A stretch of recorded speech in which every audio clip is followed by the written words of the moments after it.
Bapak Ibu Saudara, apa kabar? Saya percaya Bapak Ibu Saudara dalam keadaan baik dan siap untuk bersama-sama beribadah. Amin. Inilah hari yang Tuhan jadikan. Mari kita bersyukur, bersukacita dan bersorak-sorai karenanya. Haleluya. Pujilah Tuhan, hai semua ciptanya. Biar segala yang bernafas meninggikan namanya. Pujilah Tuhan, pujilah Tuhan, Dia Maha Mulia. Dia Allah yang perkasa, Raja segala raja. Dia yang bernafas memuji Tuhan. Pujilah Tuhan, hai semua ciptanya. Biar segala yang bernafas meninggikan namanya. Puji Tuhan, pujilah Tuhan, Dia Maha Mulia. Dia perkasa, Raja segala raja. Mari rayakan kebaikannya, sorak-sorai sambutlah Dia, bertepuk tangan, pujilah Tuhan. Rayakan kemenangannya, angkat suara masyurkan Dia, serukan namanya, pujilah Tuhan.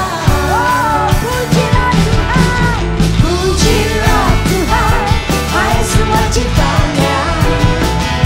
Ya segala yang bernafas meninggikan namanya. Puji Tuhan, pujilah Tuhan, Dia Maha Mulia. Dia yang perkasa, oh Raja segala raja. Rayakan kebaikannya, sorak-sorai sambutlah Dia, bertepuk tangan, pujilah Tuhan.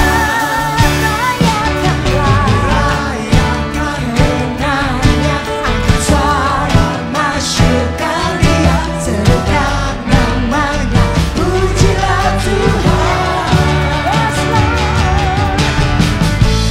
Ku rindu memujimu, menyenangkan hatimu.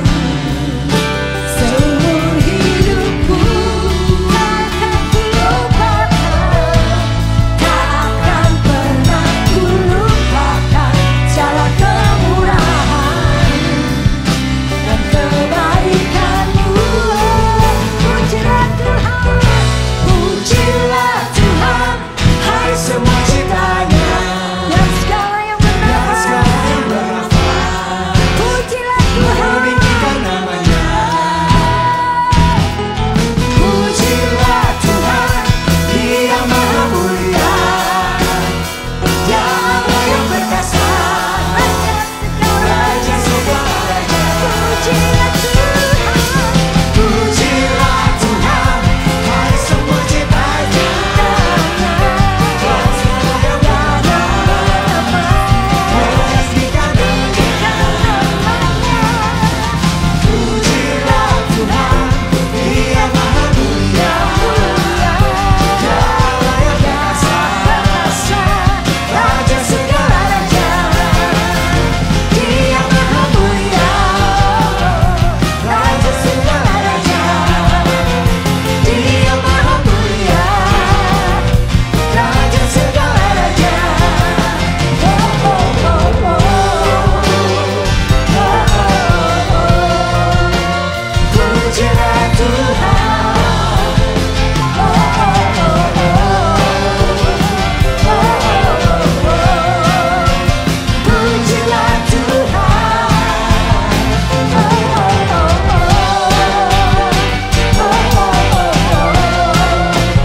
Pujilah Tuhan. Haleluya.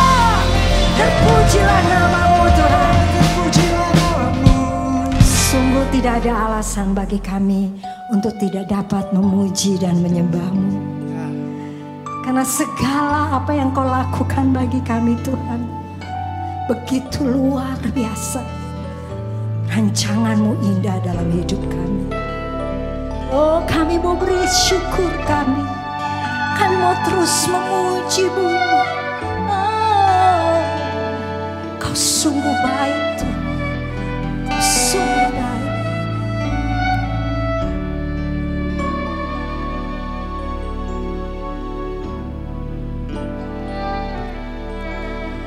Buat karya-Mu, buat segala rencana-Mu,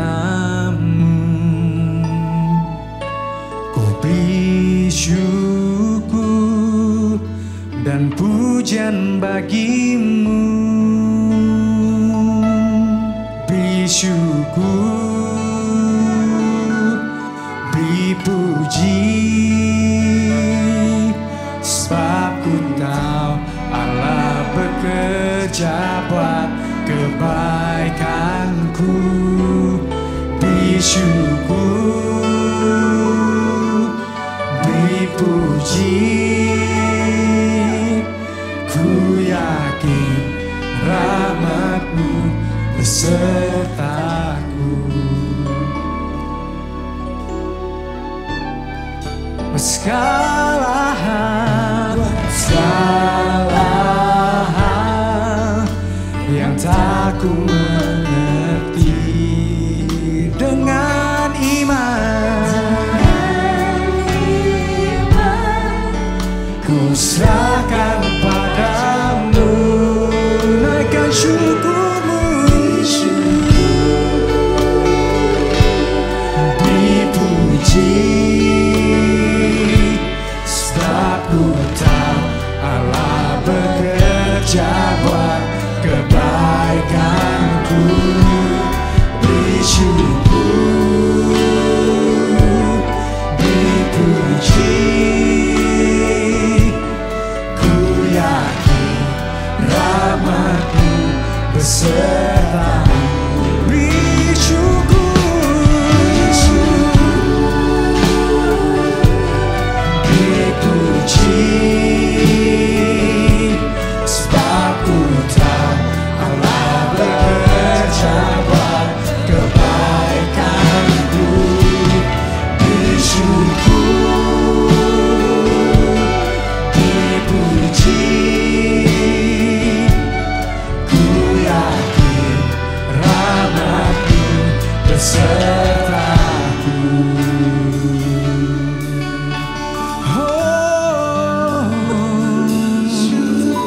Kami bawa syukur kami naikkan pujian bagi-Mu Tuhan, dan angkat suara-Mu dan naikkan syukur-Mu, sebab Dia Allah yang bekerja dalam kesesakan, di dalam kelegaan. Dia turut bekerja membawa kebaikan. Ku bersyukur kepadamu Tuhan. Kau baik, Kau baik. Ku bersyukur Tuhan, ku bersyukur Bapa, sebab Engkau baik, sebab Engkau setia. Kami naikkan pujian hanya kepadamu. Terima kasih Tuhan.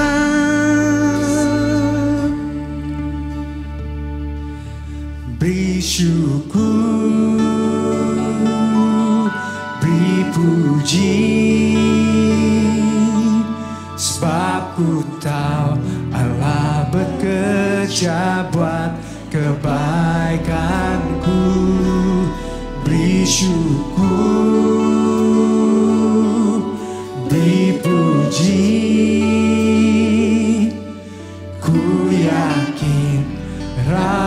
rahmat-Mu beserta. Sekali lagi kita nyanyikan, beri syukur, beri syukur, dipuji, sebab Ku tahu Allah bekerja buat kebaikan-Ku. Beri syukur, beri puji,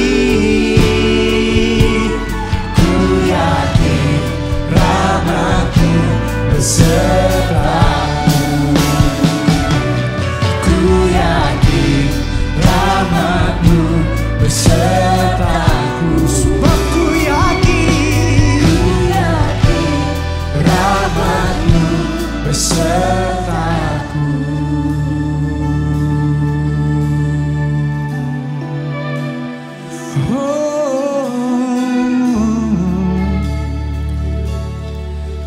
Sebab kami yakin Tuhan bahwa Engkau Allah yang beserta dengan kami, bahwa Engkau Allah yang baik bagi hidup kami. Bahkan ketika kami memasuki musim hidup kami seakan-akan semuanya gelap, seakan-akan kami ada di lembah yang kelam Tuhan, kami mau belajar untuk menaikkan syukur kami. Kami mau belajar untuk percaya kepadamu Tuhan, bahwa Engkau sanggup untuk mengerjakan kebaikan di dalam kehidupan kami, meskipun segala sesuatu terasa mustahil. Kami bersyukur padamu Tuhan. Oh, terima kasih. Ku bersyukur Bapa, ku bersyukur Tuhan, buat kasih setiamu di dalam hidupku. Ku bersyukur,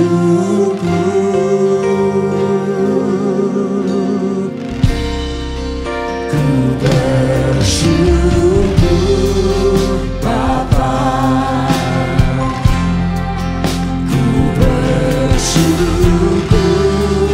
Tuhan,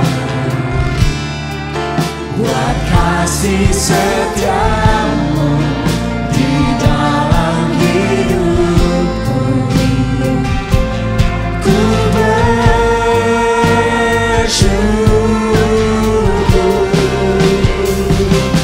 Tuhan.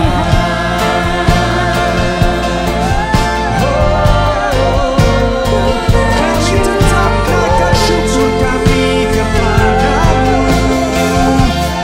Kami agak puja bagimu, hanya padamu Tuhan.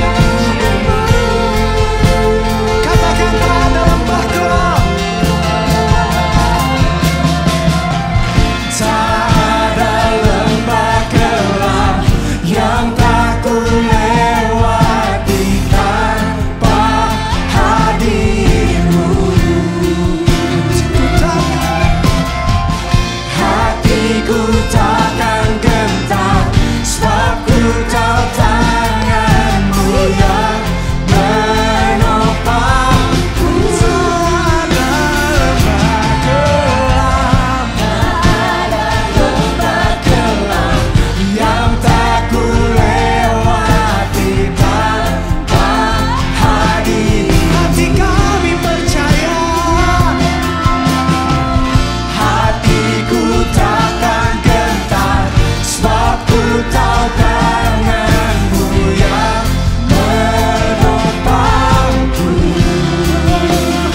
kasih setiamu di dalam hidupku, ku bersyukur.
Kasih setiamu Tuhan, kami bersyukur.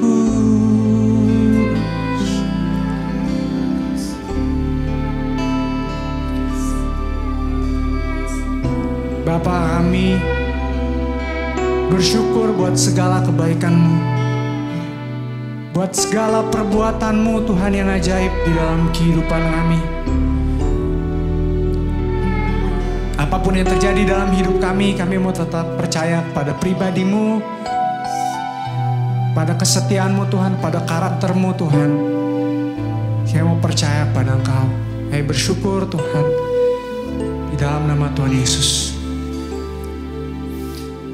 Amin.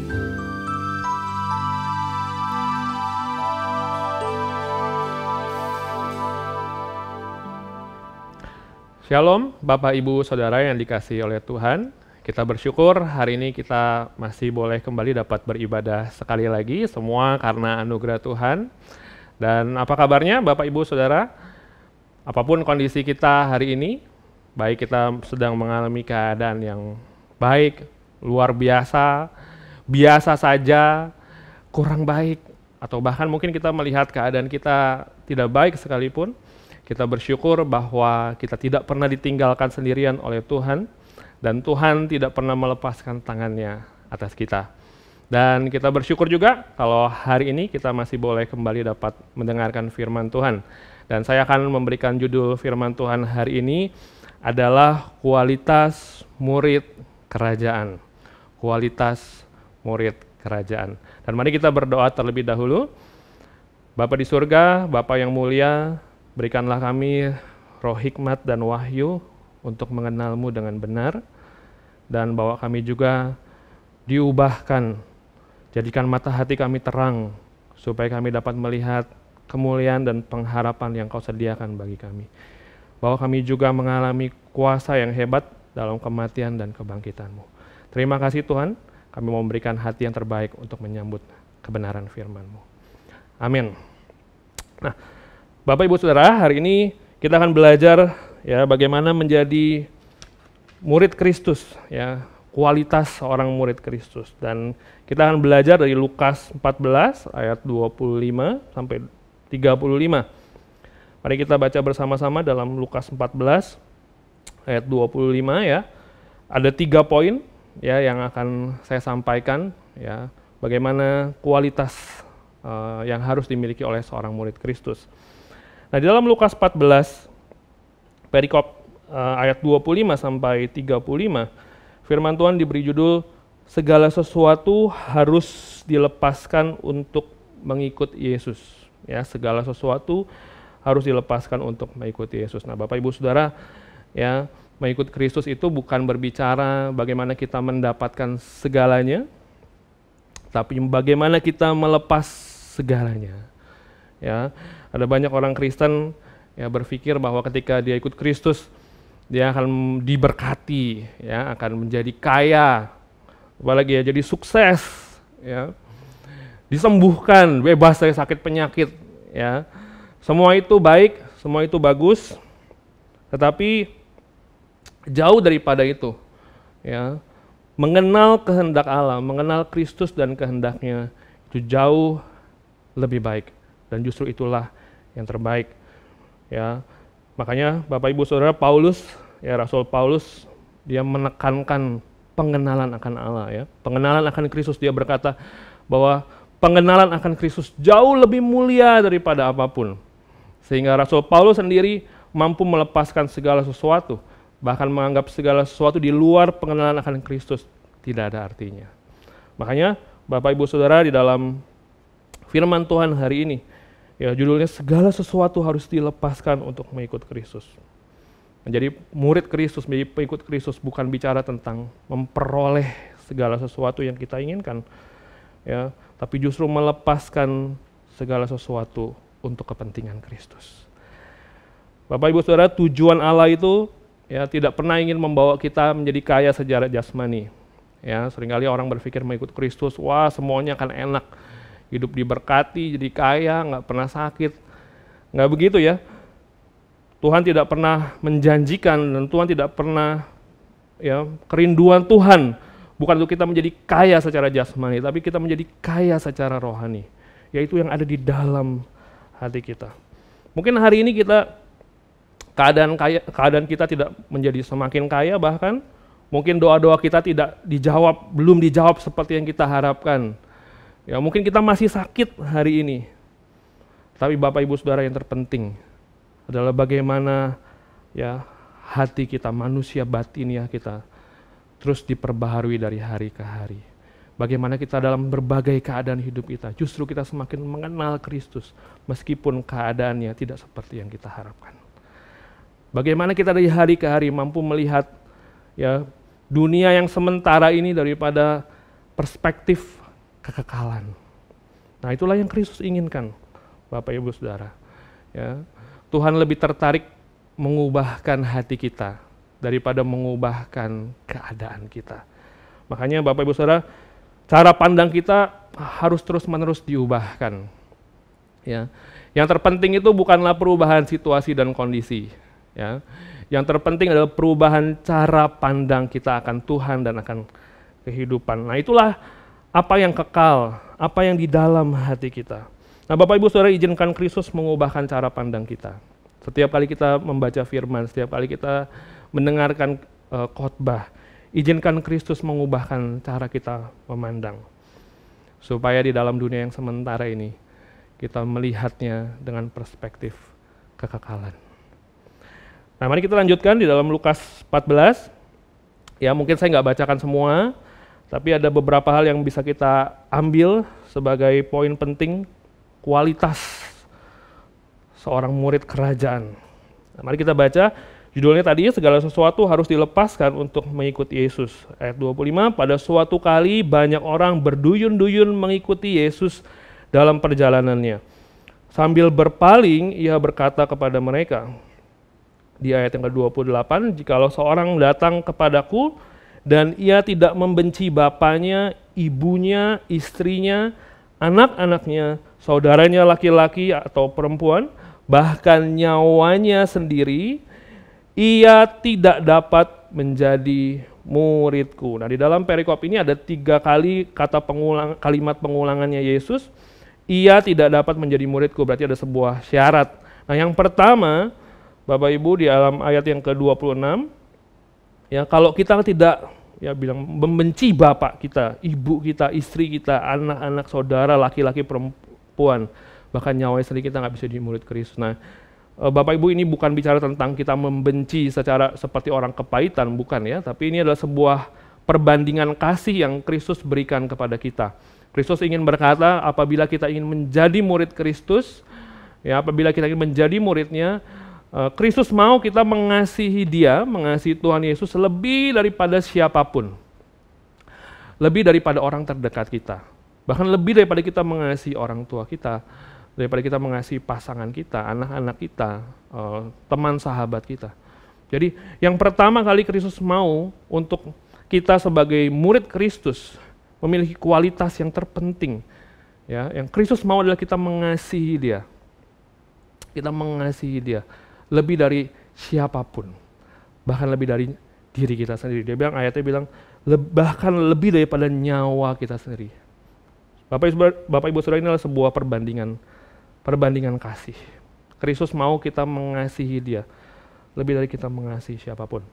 Karena ada banyak orang ya, Bapak Ibu, menjadikan pasangan, ya, orang tua, bahkan orang lain, ya, lebih dikasihi daripada Tuhan. Ya, saya banyak menjumpai banyak orang ketika bertemu dengan pasangan, ya, tidak semakin mengasihi Tuhan. Ada orang ketemu dengan pasangan, ya, bertemu dengan pacar, atau ada yang sudah mulai masuk dalam pernikahan, kemudian lama-lama sudah tidak lagi mengikut Tuhan, mengurangi pelayanannya, ya, dan semakin lama hidupnya berubah. Nah, ada banyak orang, ya, karena persahabatan, saudara, ya, karena persahabatan bertemu dengan sebuah komunitas, wah asik banget gitu ya, komunitasnya hopeng banget, bondingnya kuat banget gitu, sampai semakin lama kita lebih mengasihi komunitas kita daripada kita mengasihi Tuhan. Dan ada banyak orang karena sebuah relasi, karena sebuah hubungan, ya, dia meninggalkan Kristus. Ya, banyak orang lebih mengasihi sebuah hubungan, relasi dengan orang lain daripada dia mengasihi Kristus. Ya, bahkan ada banyak orang justru lebih mengasihi dirinya sendiri. Ya, mengasihi dirinya sendiri. Ya, kenyamanannya, kepentingannya, gitu. Banyak ketemu orang, ngapain pelayanan, ya, yang penting kita cari uang. Ya, pelayanan bisa nanti-nanti kalau ada waktu luang. Ya. Nah, ada orang-orang yang Kristus maksudkan. Kalau kita ingin menjadi murid Kristus, kualitas murid Kristus yang pertama yang Tuhan mau adalah bagaimana kita menjadikan Kristus bukan hanya nomor satu, tapi segala-galanya yang kita cintai, lebih dari relasi manapun. Nah, mari kita lanjutkan. Ya, di ayat 27, firman Tuhan berkata, barang siapa tidak memikul salibnya dan mengikut aku, ia tidak dapat menjadi muridku. Kalimat kedua yang diulang. Kita tidak dapat menjadi murid Kristus kalau kita tidak memikul salib dan mengikuti Kristus. Ya, Bapak Ibu Saudara, memikul salib, ya, itu berbicara segala sesuatu yang tidak menyenangkan daging kita. Ya, bagaimana kita menyangkal keinginan kita, keinginan ego kita. Ya, bahkan bagaimana kita mematikan ego kita. Ya, penatua kita Pak Lukas suka bilang, ya, murid Kristus harus sampai mati ego. Nah, ini yang Kristus mau. Bagaimana kita, ya, embrace penderitaan. Ya, salib bicara tentang penderitaan, Bapak Ibu. Ya, apakah hari ini kita menghadapi penderitaan, kita bisa merengkuh penderitaan? Ya, kalau enggak kita nggak bisa di murid Kristus. Ya, banyak orang berpikir jadi murid Kristus, wah santai gitu ya. Segala sesuatu akan berjalan dengan sangat baik, sakit disembuhkan, miskin jadi kaya gitu. Wah, semua sukses. Dan nyaman sekali rasanya. Ya, tetapi sebetulnya menjadi pengikut Kristus, menjadi murid Kristus, bicara masuk ke dalam jalan penderitaan. Masuk ke dalam jalan salib. Ya. Apa yang sedang kita alami hari ini, Bapak Ibu? Mungkin kita pelayanan berjuang, ya. Mungkin kita pelayanan nggak ada uang. Ya, saya ingat dulu waktu pelayanan kemana-mana nggak punya uang, ya, jalan kaki, ya, siang malam melayani, bertemu dengan banyak orang yang wah gitu ya, rasanya bikin stres, bikin pusing, bikin down gitu. Berjuang di dalam pelayanan. Banyak orang di dalam pelayanan, ya, ketika nggak nyaman sedikit meninggalkan pelayanan. Tapi apakah hari ini kita ada dalam jalan penderitaan Kristus? Bapak Ibu, kalau hari ini kita ada dalam penderitaan, bersyukur. Ya, bahwa kita ada di dalam track yang benar. Kita sedang sungguh-sungguh memikul salib kita bagi Kristus. Ya, mungkin kita sedang menyangkal diri kita. menyangkal keinginan nafsu kita, menyangkal keinginan ego kita. Tapi justru itulah yang menjadi syarat menjadi murid Kristus. Kalau kita mau jadi murid Kristus, kita nggak bisa membiarkan ego kita hidup. Ya, Bapak Ibu, semakin kita dekat dengan salib, semakin kita dekat dengan penderitaan, semakin kita dekat dengan Kristus. Ya, banyak orang mau dekat dengan Kristus, tapi nggak mau ada dalam penderitaan. Ya, memang kapan sih kita biasa menjadi lebih dekat dan berseru kepada Kristus? Waktu kita menderita. Benar ya, Bapak Ibu ya. Jadi ketika kita ada dalam jalan penderitaan, ketika kita ada di dalam jalan salib kita, disitulah kita akan semakin mendekat kepada Kristus. Nah, mari kita lihat lagi, kita lompat Bapak Ibu Saudara di ayat yang ke-33, ya, tidak cukup waktu untuk membahas semua perikop ini. Di ayat ke-33, kualitas yang ketiga. Demikian pula lah tiap-tiap orang di antara kamu yang tidak melepaskan dirinya dari segala miliknya tidak dapat menjadi muridku. Ya, ini kalimat yang syarat yang ketiga, yang sama diulang. Kalau kita tidak melepaskan diri kita dari segala milik kita, kita nggak bisa menjadi murid Kristus. Tentu bukanlah setelah ini kita membuang harta kita, menjual barang-barang kita, bukan ya. Saya percaya ini lebih kepada sikap hati kepemilikan. Ya. Hal apakah di dalam dunia ini yang apabila kita pegang, ya, kita miliki akan menghalangi kita untuk mengasihi dan mengikut Kristus. Nah, kita perlu cek Bapak Ibu. Adakah hal-hal dalam dunia ini, dalam kehidupan kita, ya, hal-hal yang kita miliki justru akan menghalangi kita mengikut Kristus. Kasih Kristus kepada kita tidak pernah berubah. Kristus tidak akan semakin mengasihi kita, atau Kristus tidak akan mengurangi kasihnya kepada kita. Kasih Kristus kepada kita tetap sebagaimana Dia buktikan di atas kayu salib bagi kita. Tetapi seringkali kasih kita kepada Kristus berubah-ubah. Dan ada banyak hal yang membuat kasih kita kepada Kristus berubah-ubah. Salah satunya adalah hal-hal yang kita pegang dalam dunia ini. Ya, ada banyak orang hari-hari ini mungkin lagi sering invest, ya. Saya nggak bilang invest salah ya, Bapak Ibu Saudara ya. Tapi ada banyak orang lagi sibuk mencari ya aplikasi-aplikasi untuk investasi gitu, main saham, Bitcoin, kripto gitu. Tentu bukan hal yang salah gitu, tapi seringkali ada waktu-waktu ketika saya tertarik sama hal itu, saya berpikir apakah itu akan membuat saya justru hati saya lebih mengasihi uang. Ya kan, ketika kita invest dan bertambah gitu, hati kita kan lama-lama semakin condong ke sana.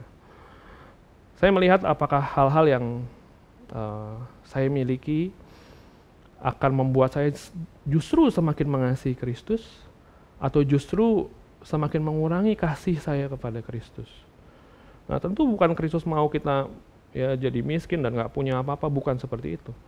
Tapi apakah kepemilikan kita akan segala sesuatu, akan satu hal, membuat kita semakin mengasihi Dia. Seringkali saya kalau mau beli sesuatu, atau mau invest, atau mau taruh uang gitu ya, sekarang kan lagi ngetren banget. Saya pikir apakah mengganggu damai sejahtera saya, gitu ya, kalau saham gitu, kalau investment naik gitu, apakah membuat saya semakin mencintai uang? Kalau investment turun, apakah membuat damai sejahtera saya hilang? Saya berpikir kalau hati saya dikendalikan oleh apa yang naik turun yang di dunia ini, saya pikir saya nggak mau. Nah, tapi bukan berarti itu buruk. Ya, kita perlu terus cek hati kita. Apakah lewat hal yang kita miliki hari ini justru membuat kita semakin mengasihi Kristus? Kalau ada hal-hal yang kita miliki tidak semakin membuat kita mengasihi Kristus, mari kita lepaskan bagi Kristus. Ya Bapak Ibu Saudara, mari segala sesuatu ya, yang menghalangi kita sungguh-sungguh mengikut Kristus, sungguh-sungguh mengasihi Kristus, kita perlu lepaskan. Ya, ada 3 hal tadi ya, ada 3 hal kalau kita baca dalam perikop ini ya, yang harus dilepaskan supaya kita bisa memiliki kualitas seorang murid kerajaan. Ya mungkin waktu kita dengar tadi ya, tentu khotbah ini kurang nyaman ya. Wah, kita ikut Kristus justru suruh melepaskan banyak hal. Ya, ada banyak orang merasa khotbah-khotbah seperti ini, nggak menarik ya. Gue udah lagi susah, pas dengar khotbah disuruh melepaskan, kayaknya nggak damai sejahtera. Ya, kayaknya pas dengar, aduh justru ini membuat beban semakin banyak. Tapi mari kita melihat Bapak Ibu Saudara, seringkali kita meletakkan damai sejahtera di tempat yang salah. Ya, seringkali kita mendapatkan damai sejahtera dari tempat yang salah justru. Di dalam Yohanes 16 ayat 33, Yohanes 16 ayat ke-33, saya bacakan buat Bapak Ibu. Yesus berkata, "Semuanya itu kukatakan kepadamu, supaya kamu beroleh damai sejahtera dalam Aku." Bapak Ibu Saudara, orang yang paling berbahagia atau orang yang memiliki damai sejahtera justru bukanlah orang yang memiliki segala sesuatu yang dia mau. Ya, justru kebanyakan kita kalau kita punya banyak hal yang kita mau, malah kita bisa kehilangan damai sejahtera kita. Benar nggak? Kalau kita punya banyak investment gitu, investasi di mana-mana, saya nggak bilang itu salah ya. Semakin banyak investasi kita, ya, ketika keadaan krisis, wah damai sejahtera kita bisa hilang. Ya, ketika kita punya kepemilikan yang tinggi akan satu hal, ketika bergoncang pandemi terjadi, wah damai sejahtera kita mulai hilang. Ya, makanya Kristus berkata gini, semuanya itu kukatakan kepadamu, supaya kamu beroleh damai sejahtera di mana, saudara? Di dalam Aku. Justru damai sejahtera yang sejati ada di dalam Tuhan dan di dalam perkataannya. Di luar Tuhan Yesus dan perkataannya. Semua damai sejahtera yang kita rasakan di luar Kristus, itu damai sejahtera yang semu. Itu bukan damai sejahtera yang sejati. Ya, ingat saudara, ya, kekayaan kita yang sesungguhnya bukan waktu kita memiliki kekayaan jasmani, materi, punya banyak uang, mobil bagus, rumah besar, ya bahkan jadi sembuh sekalipun. Saya nggak baik itu semua ya, kita menjadi sembuh itu baik. Tapi justru ada orang-orang di dalam kehendak Allah dan di dalam anugerah Tuhan tidak menjadi sembuh. Tapi justru di dalam keadaan yang seperti itu dia menemukan manusia batiniahnya terus diubahkan. Nah, itu jauh lebih penting. Ya. Bapak Ibu Saudara, di mana kita menemukan damai sejahtera kita? Ya. Waktu kita mendengar tadi kualitas murid Kristus harus melepaskan ini, melepaskan ego, melepaskan kepemilikan, mengasihi Kristus lebih dari segalanya.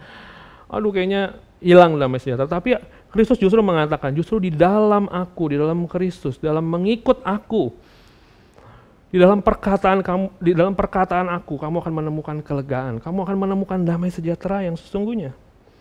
Itulah harta kerajaan Allah. Bapak Ibu Saudara tahu, harta kerajaan Allah itu 3, gak bisa dibeli dengan apapun. Kita gak bisa beli pakai uang, kita boleh punya banyak uang, tapi kita gak bisa beli harta kerajaan Allah ini. Ada 3 harta kerajaan Allah.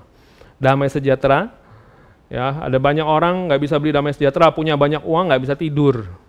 Ya, punya banyak harta, nggak pernah bisa punya damai sejahtera, hatinya nggak tenang. Tapi ada orang nggak punya apa-apa, damai sejahteranya melimpah-limpah. Ya, ada orang ya nggak punya yang sesuatu yang dia mau, dia tetap bisa punya damai sejahtera di dalam Tuhan. Karena damai sejahtera harta ya dalam kerajaan Allah. Ya, yang kedua apa? Kebenaran. Yang kebenaran nggak bisa dibeli dengan apapun. Ya, hidup benar anugerah di dalam Tuhan. Ya, bagaimana kita taat kepada Kristus. Ya, makanya Pak Lukas suka bilang nilai tertinggi dalam kerajaan Allah apa sih? Ketaatan kepada Kristus. Gak bisa dibeli dengan uang, gak bisa dibeli dengan harta. Ya. Yang ketiga, ya, damai sejahtera, kebenaran dan sukacita. Ya, ada banyak orang punya yang dia mau tapi nggak bisa bersukacita. Karena harta kerajaan Allah ini diberikan kepada kita. Damai sejahtera, sukacita Roh Kudus, ya, kebenaran. Ketika kita taat kepada Kristus, kita akan memiliki segala hal itu. Dan itulah yang bernilai kekal. Ya, Bapak Ibu Saudara, kita ini kan makhluk kerajaan Allah ya, Pak Lukas suka bilang gitu ya. Kita ini adalah warga kerajaan Allah. Cara pandang kita haruslah cara pandang kekekalan. Ya, mari kita lihat di dalam dunia yang sementara ini. Ya, segala sesuatu yang ada dalam dunia ini semua sementara. Mari kita lihat dari perspektif yang kekal. Dari sudut pandang yang kekal. Saya melayani di anak-anak muda. Sedari mereka mudah. Saya ajar mereka buat mereka melihat apa yang kekal. Supaya ketika mereka melihat dunia ini, mereka nggak terpikat, mereka nggak terseret, dan mereka mau. Padahal itu semua sementara dan semu. Tapi hari ini di antara kita, juga seringkali kita terpikat, kita terseret sama hal-hal yang sementara yang ada di dunia ini. Padahal menjadi pengikut Kristus, ya, bukan berbicara kita memperoleh segala sesuatu yang kita inginkan, tapi justru melepaskan segala sesuatu. Bapak Ibu Saudara, orang yang berbahagia justru ya, orang yang tidak memiliki kepemilikan apapun, atas apapun maupun siapapun. Justru orang yang ya nggak damai, nggak sukacita, justru orang yang punya banyak hartanya, ya punya banyak kepemilikan. Saya nggak bilang milik ya, tapi kepemilikan, sebuah rasa memiliki segala hal. Nah, di dalam Yohanes 16 ayat 33, ayat yang kita baca, Yesus berkata gini, dalam dunia kamu menderita penganiayaan. Di dalam dunia kamu menderita penganiayaan. Bapak Ibu Saudara, di dalam dunia yang sudah jatuh di dalam dosa, ya, kita pasti akan menderita. Ada seorang teolog bilang di dalam dunia yang sudah jatuh ke dalam dosa, seharusnya kejahatan, ya, penderitaan bukanlah hal yang mengagetkan. Jadi kalau hari ini kita ada dalam penderitaan, Bapak Ibu Saudara, ya, itu tanda kita masih hidup di dunia ini. Ya, tanda kita masih ada sebagaimana kita ada hari ini di dunia yang sudah korup, yang sudah jatuh ke dalam dosa. Tetapi Kristus berkata, di dalam dunia ini kamu menderita penganiayaan.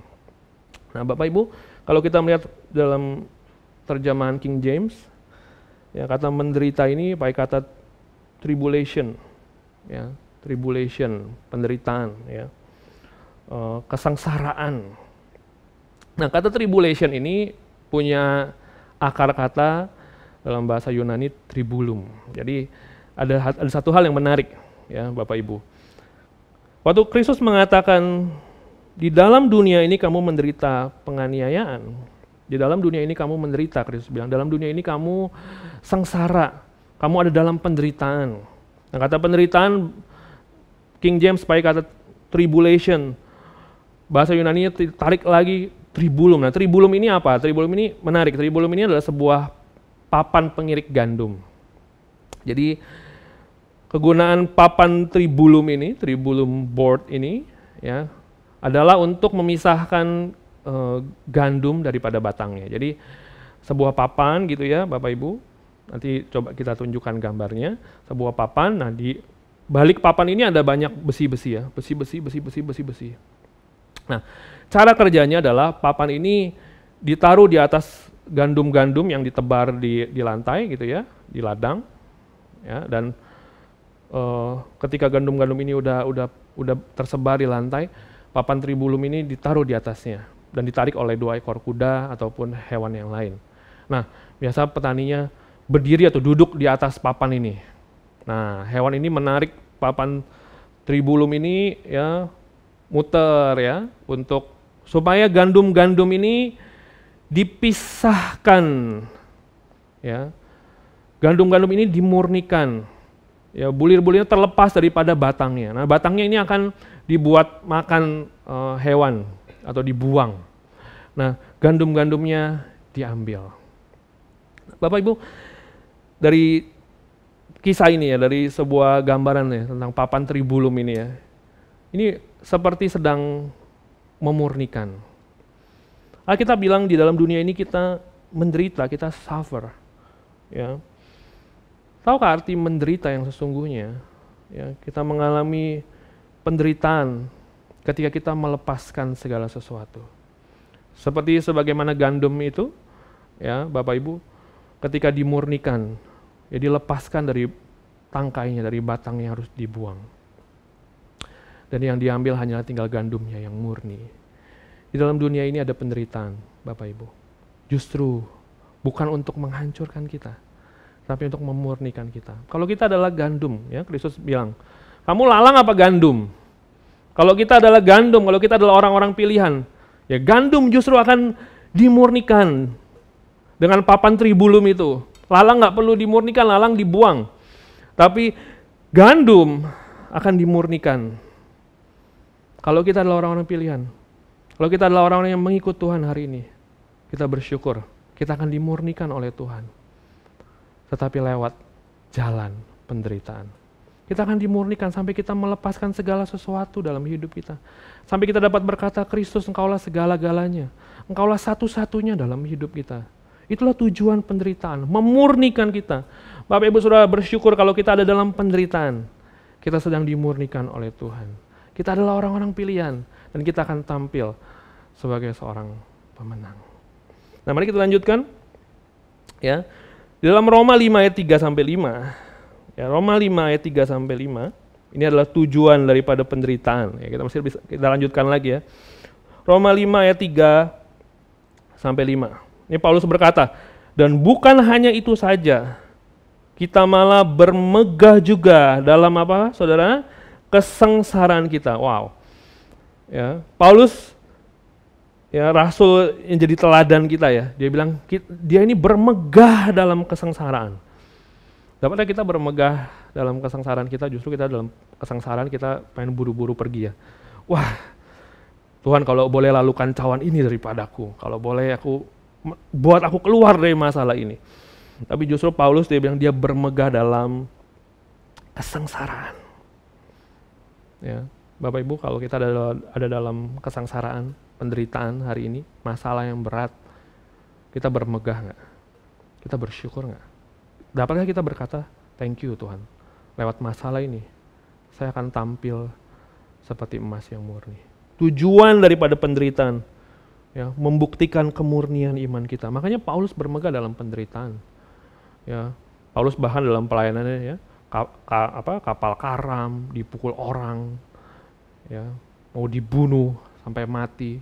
Tapi dia berkata dalam kesengsaraannya justru dia bermegah, karena dia tahu yang akan tampak suatu saat nanti adalah kemurnian imannya, kemurnian hatinya. Nah, firman Tuhan berkata, Paulus berkata, dan bukan hanya itu saja, kita malah bermegah juga dalam kesengsaraan kita, karena kita tahu bahwa kesengsaraan itu menimbulkan apa? Ketekunan. Bapak Ibu, kalau kita ada dalam kesengsaraan, kita akan menjadi semakin tekun. Kalau kita mengarahkan pandangan mata kita kepada apa yang kekal, yaitu Kristus, kita akan semakin tekun. Ya, dia bilang bukan hanya itu, dan ketekunan menimbulkan tahan uji. Justru lewat kesengsaraan, lewat penderitaan, lewat proses hidup yang berat, kita akan semakin tahan uji. Tahan banting. Kita bukan jadi orang Kristen yang dikit-dikit, saya mau pergi deh Tuhan, dikit-dikit, saya mundur daripada Tuhan, dikit-dikit saya udah gak mau ikut Tuhan, ini susah sekali. Tapi kita justru akan tampil sebagai orang-orang yang tahan uji, karena kita bersandar kepada Kristus, karena kita memegang Kristus. Ya. Mari kita lanjutkan lagi di ayat yang keempat. Dan tahan uji menimbulkan pengharapan. Di dalam penderitaan kita, dalam proses kehidupan kita sebagai murid kerajaan, sebagai murid Kristus. Ya, di dalam proses pembentukan iman kita. Kita akan semakin memiliki pengharapan. Ya. Bapak Ibu, pengharapan kita kepada apa? Ya, kepada situasi, kepada orang, kepada barang, kepada saldo di ATM, saldo di bank. Ya, pengharapan kita kepada apa? Kepada saham, kepada investasi. Wah, investasi mana nih yang sedang baik gitu ya. Ya, saya nggak bilang semua itu salah ya. Tapi di mana kita meletakkan pengharapan kita? Di teman-teman kita, di sahabat kita, di keluarga kita bahkan, di jabatan kita dalam pekerjaan. Wah, kalau mungkin Bapak Ibu saudara ada yang bekerja di perusahaan, saya dulu bekerja di perusahaan. Ya, seringkali saya mengharapkan ya, kesuksesan damai sejahtera saya pada jabatan. Nah, tapi lewat penderitaan, izinkan kita melepaskan semua pengharapan kita yang bukan daripada Kristus. Ya. Kalau kita pegang pengharapan kita kepada sesuatu yang sementara, ya, yang ada di dunia ini, ya Bapak Ibu, yang sementara akan lenyap ya. Hari ini ada, besok nggak ada. Ya, saham atau investment hari ini ada, besok nggak ada loh. Bisa ditipu orang, bisa drop dan segala macam. Kalau kita menaruh pengharapan kita kepada hal yang sementara di dunia ini, bisa bayangkan nggak hidup kita akan naik turun. Nggak karuan. Kalau kita punya pengharapan, kita taruh kepada teman kita, kepada sahabat kita, keluarga kita, suatu saat mereka akan meninggalkan kita. Suatu saat mereka mungkin gak ada lagi bersama dengan kita. Tetapi firman Tuhan berkata, dan pengharapan tidak mengecewakan. Bapak Ibu dia bilang ini, pengharapan tidak mengecewakan. Kenapa pengharapan kita tidak mengecewakan? Karena pengharapan kita bukanlah kepada apa yang ada di dunia ini, tetapi kepada siapa. Bapak Ibu, pengharapan kita masih kita ubah. Bukan kepada apa yang ada dalam dunia ini, tapi kepada seorang pribadi. Kepada siapa? Kepada Kristus. Apa pengharapan kita satu-satunya kita letakkan di dalam Kristus dan dari Kristus. Ketika kita menaruh pengharapan kita kepada Kristus, kita menjadi pribadi yang tidak akan tergoncangkan. Kalau kita menaruh pengharapan kita kepada apa yang di dunia ini, kita akan hancur. Bahkan kita akan lenyap bersama dengan dunia ini. Dan ayatnya berkata, karena kasih Allah telah dicurahkan di dalam hati kita oleh Roh Kudus yang telah dikaruniakan kepada kita. Pengharapan kita kepada kasih Allah yang dicurahkan dalam hati kita oleh siapa? Oleh Roh Kudus yang telah dikaruniakan kepada kita. Banyak daripada kita ya orang Kristen ya, kalau kita ngomong tentang Roh Kudus ya, di akhir-akhir ini kita juga lagi belajar ya tentang Roh Kudus dan kerajaan Allah ya. Tapi kadang kita orang Kristen ngomong tentang Roh Kudus, kita berpikir bahwa ketika kita dalam penderitaan, dalam masalah, Roh Kudus akan memberikan kita mujizat, ya, yang miskin jadi kaya, yang ada pertolongan entah dari mana, burung gagak memberi makan. Saya nggak bilang itu salah ya. Tapi kebanyakan kita salah melihat juga tentang Roh Kudus. Saya percaya Roh Kudus bisa memberikan itu semua. Pertolongan, mujizat, kesembuhan, saya percaya Roh Kudus bisa memberikan itu semua. Tetapi ada satu hal yang paling pasti. Firman Tuhan berkata gini, kasih Allah telah dicurahkan dalam kita oleh Roh Kudus yang telah dikaruniakan kepada kita. Roh Kudus juga bukan hanya memanifestasikan dirinya dengan kuasa, tapi dia juga membuat kita mengerti ada kasih Allah yang dicurahkan kepada kita.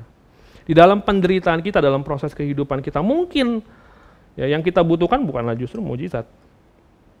Bukan jalan keluar gitu, bukan. Tapi justru yang paling kita butuhkan adalah kita mengerti kasih Allah, kasih Kristus yang besar dalam kita.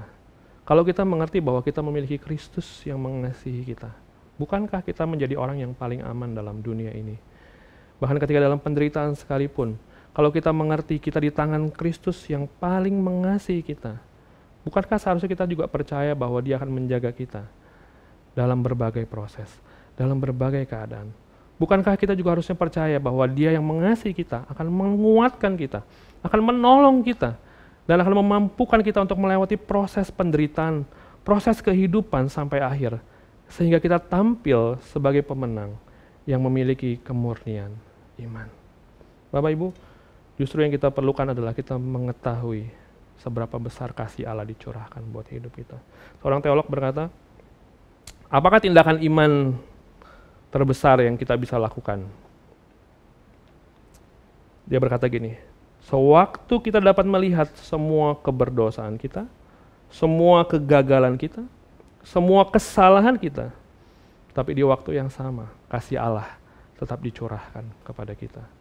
Sehingga kasih Allah yang dicurahkan kepada kita, yang akan menguatkan kita untuk keluar daripada dosa, untuk keluar daripada kegagalan, dan untuk menjalani proses kehidupan kita sampai selesai dan tampil sebagai seorang pemenang. Bapak Ibu, yang terakhir, Kristus berkata tadi, ya, tetapi kuatkanlah hatimu, dia bilang, aku telah mengalahkan dunia ini. Kristus berkata, kuatkan hatimu. Ya, aku telah mengalahkan dunia. Bapak Ibu, penderitaan dan kemuliaan adalah dua hal yang sangat terkait. Ya, makanya Paulus berdoa supaya dia dapat melihat kemuliaan yang Allah sediakan bagi dia. Ya, karena lewat penderitaan kita akan memperoleh kemuliaan. Tiada kemuliaan tanpa penderitaan. Sebagaimana Kristus dalam Filipi 2 ayat 5 sampai 10, kita nggak usah baca ya. Dalam Filipi 2 ayat 5 sampai 10, Kristus yang mengosongkan dirinya. Kristus yang adalah Tuhan. Kristus yang adalah mulia. Di dalam Filipi 2 ayat 5 sampai 10, dia mengesampingkan kemuliaannya. Dia mengosongkan dirinya menjadi sama. Ya, saya suka ngomong sama anak-anak muda ya, Kristus mengosongkan dirinya menjadi nothing, nggak ada artinya, nggak ada siapa-siapa, nggak, jadi bukan siapa-siapa, sama seperti manusia yang nggak ada artinya. Kristus meninggalkan, mengesampingkan kemuliaannya, dia mengosongkan dirinya. Kenapa? Itu semua untuk kita, ya, supaya ketika Yesus meninggalkan semua kemuliaannya, kita bisa diselimuti oleh kemuliaan itu. Tetapi kita dapat melihat, ya, kita hanya bisa dibawa kepada kemuliaan yang lebih besar kalau kita ada dalam jalan penderitaan. Nah, Kristus melakukan itu semua bagi kita. Kristus yang ditolak supaya kita diterima sepenuhnya. Kristus yang diikat dan dipaku di kayu salib supaya kita menjadi bebas. Kristus yang ditinggalkan oleh Bapa supaya kita bisa mendekat kepada Kristus. Dan Bapak Ibu Saudara tahu, Kristus menghapus satu-satunya penderitaan yang benar-benar akan menghancurkan kita. Bapak Ibu tahu, penderitaan yang paling benar-benar akan menghancurkan kita, bukan waktu kita nggak punya uang loh, bukan waktu kita nggak punya orang-orang terdekat kita. Dan Kristus ya telah menghapuskan satu-satunya penderitaan yang paling bisa menghancurkan kita, yaitu bagaimana kita terpisah dan dibuang dari hadapan Bapa. Tapi kita bersyukur, lewat kematian Kristus di kayu salib, kita dengan Bapa diperdamaikan, sehingga kita bisa mengalami kasih Allah setiap saat, setiap hari, apapun keadaannya. Makanya Paulus berkata, siapakah yang dapat memisahkan kita daripada kasih Allah? Apakah itu dosa? Apakah itu ketelanjangan? Apakah itu aniaya? Apakah itu kemiskinan? Siapa yang dapat memisahkan kita daripada kasih Allah? Tapi Paulus berkata, kita bersyukur. Tidak ada yang dapat memisahkan kita daripada kasih Allah yang ada dalam Kristus Yesus bagi kita. Bapak Ibu Saudara, Kristus telah menderita bagi kita supaya kita dapat terus menikmati kasih Allah. Supaya kita dapat percaya kepada kasih Allah yang menopang kita, menggenggam kita. Bahkan ketika kita ada dalam penderitaan sekalipun. Yesus menderita bukan agar kita tidak menderita lagi. Tapi agar ketika kita menderita seperti Dia. Yaitu penderitaannya menghasilkan kemuliaan. Hari ini Bapak Ibu Saudara, apa yang sedang kau alami?